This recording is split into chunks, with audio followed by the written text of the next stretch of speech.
Hello, in this video we are going to cover arrays in JavaScript. So what is an array? So you know what a variable is, so let me just create a simple one. var1 equals 8. You could have any data in there, you could have an object in there, you could have a string, doesn't really matter. And we can print this out, all simple stuff. An array is just a collection of values, so you can almost think of it as like a collection of variables. And to create an array, you just do var name of the array. So let's say our name argument, and then equals square brackets semicolon. And now this is where you put your values. And if you want a string, you put a string. If you want to put an object, you put an object. Whatever you would put, like literally here between the equals and the semicolon, you can put here. I'm just going to keep it simple and have numbers. So I'm going to have 0. Then to add another one, you just put comma 1, 2, 3, 4, 5, and you can add as many as you want. And to access these values, so let's say if I want to print the first two out, 0 and 1, you do console log our name. And you know what I'm going to do? I'm actually going to change these to 10, 20. The main reason is, I'll explain in a second. It's not that it wouldn't work, it might just cause a bit of confusion. So if I do 0, so this is index 0, as you can see, it prints out 10. So this is the reason that I just changed. If I, did 0 here, and you just printed at 0, and the next one, and I need a semicolon here, so let's duplicate this. Ooh, it's going everywhere, this is. Rename that. Save, refresh, so we get a 20. If I hadn't changed these values, you would have just got printed as 0 and 1, and that's fine. That's exactly what we want. But I thought it might have caused confusion between this 0 and the actual value 0, because this 0 is the index. You can think of it almost like the key, whereas the other 0 was the value. So that's the reason I just changed these. So in this video, we won't get any conflicts. And you might be thinking, okay, 6 values, you could, duplicate it 6 times, where you need it. That's cool, but what if your array has 100 values, which, is more than logical, especially if you create one from, let's say, something like a database and you get a lot of rows, a lot of data. How would you do that? How would you, is there an easy way of doing it? And, fortunately for us, there isn't. I'm joking. There is a way, and you can just use a for loop. So as an extra task, what I'm going to show you now, but I'll recommend pausing the video, try having a go yourself. If you need any help, feel free to come back. Okay, so I'm going to create a for loop, create a variable called I, assign a value of 0, put a semicolon, and I'm going to say while I is less than, can you guess? We want to do the length of this, so this will be 6, but we don't want to put 6 directly here. We're going to say our name dot length, so we're going to use a property of our array, and this will get the length of it, which is pretty darn cool. And now we are going to say I plus plus, we're going to do console.log our name I'm going to comment these out, reload, see what we get. So we get 10, 20, 30, 40, 50, 60, and that is all really, really cool stuff. Okay, so there's a couple of other different ways that you can create an array. You can use the new keyword as well, and use the array object. So you could, let's say, if you don't know the values yet, but you know how many you're going to have, you could do something along these lines. And let me show you right here. Actually, so I'll create a new array. Call this new array equals new array, and let's say 100, so a lot of them. So we don't know the values yet, but we know there's going to be 100 items in there.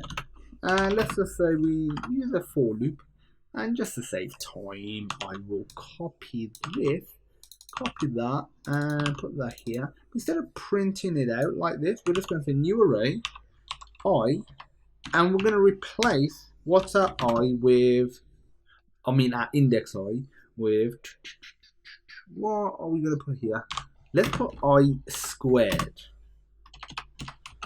So let's just do I times I, and now we'll print it out.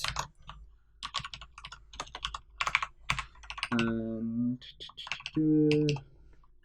need to grab hold of this, put this here, and I'm going to comment this out just so we can see exactly what's happening. Okay, so we get 0, 1, 4, da da da, and you might be thinking, is 100, squared equal to this? Isn't that something like what, 10,000? And you're right, it is 10,000. But remember, this is less than, and the last value at your array is always the size minus 1 because you start accessing the array at index 0. So this will be 900. No, this will be 99 times 99, which gives you this value. Okay, so that is another way of creating the array. So there are a few different functions that we can use as well. So we can use functions to essentially add elements to the array. So what I'll do is I'll copy this down here, but before I actually print it out again, I'll do new array dot push, and if I do push, I can literally just add an extra item. So if I just say hello world, save it, refresh, as you can see, if I scroll up, so the first time it got printed out, there's no hello world at the end of it, but second time there was a hello world because push literally just adds a new element to the end of the array. So that is pretty cool, and as you can see, you can mix and match the data type. They don't all have to be numbers or strings. In other languages, quite a lot of other programming languages, arrays have to be one type of data type, but in JavaScript a lot of things are, I'd say, pretty darn loose.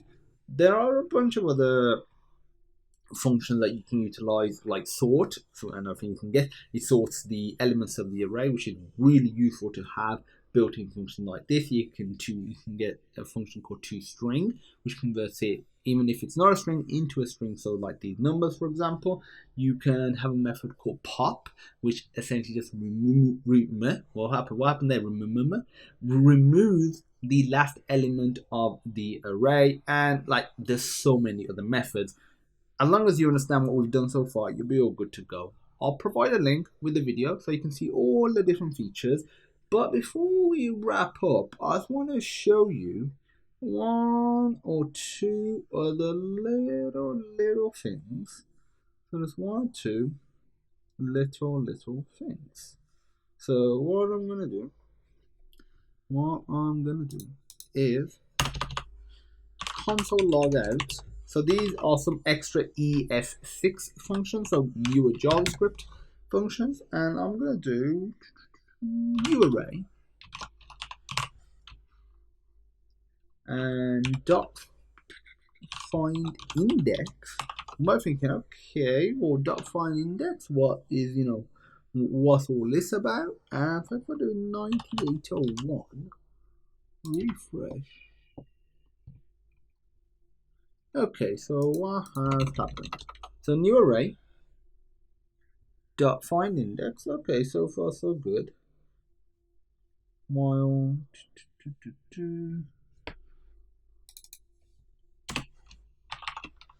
I think I'm missing a couple of lines.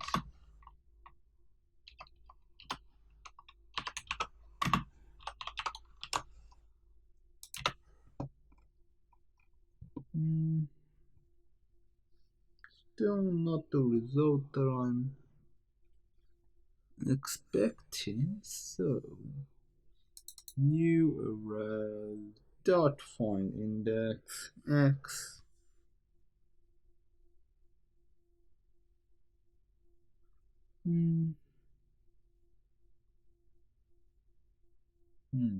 This is really confusing. So let me just think about it. Why this is not working? Because this, I think you can guess what we're, trying to do with this. This should just purely get the actual index instead of getting the element itself. So if you have an element and you want to just be able to get the, that particular element, this should, literally just access it, find it.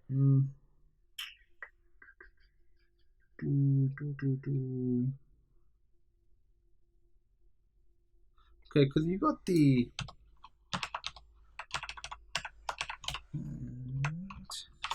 regular find method. So if I put in 1, for example, keep saying 1 is not a function. I know 1 isn't a function. So why is this saying 1 isn't a function? It's like, I know it's let me try something else.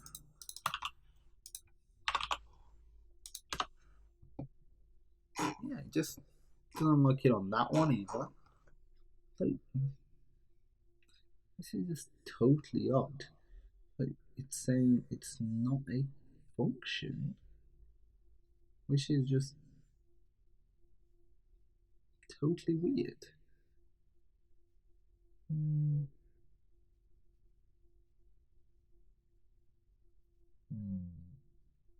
One other thing I'm thinking about trying. Now, one second, let me just sort of go back to the find index. I think I'm just like missing something here, just like something small.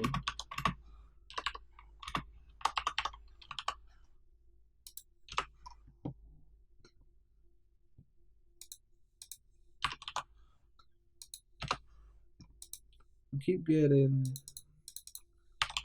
that should return an index of 0, but that still doesn't return an index of 0. So find index, well, x is x and that value equals 0.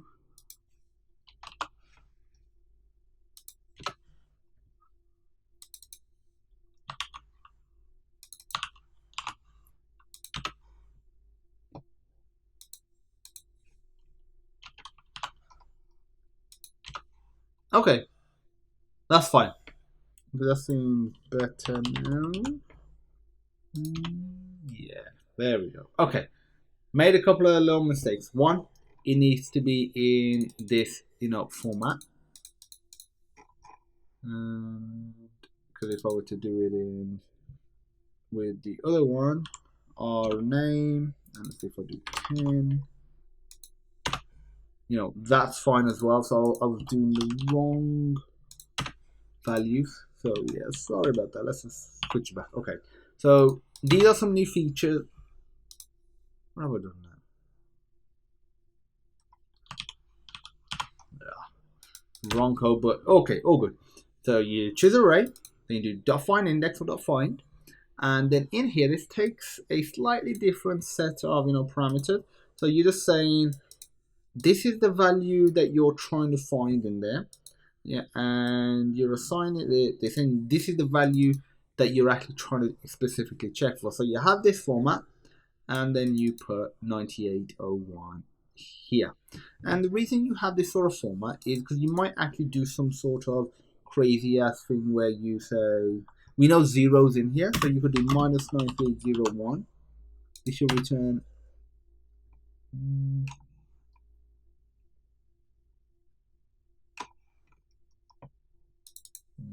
Yeah, I'm going a bit too complex here, and I'm honestly confusing myself now.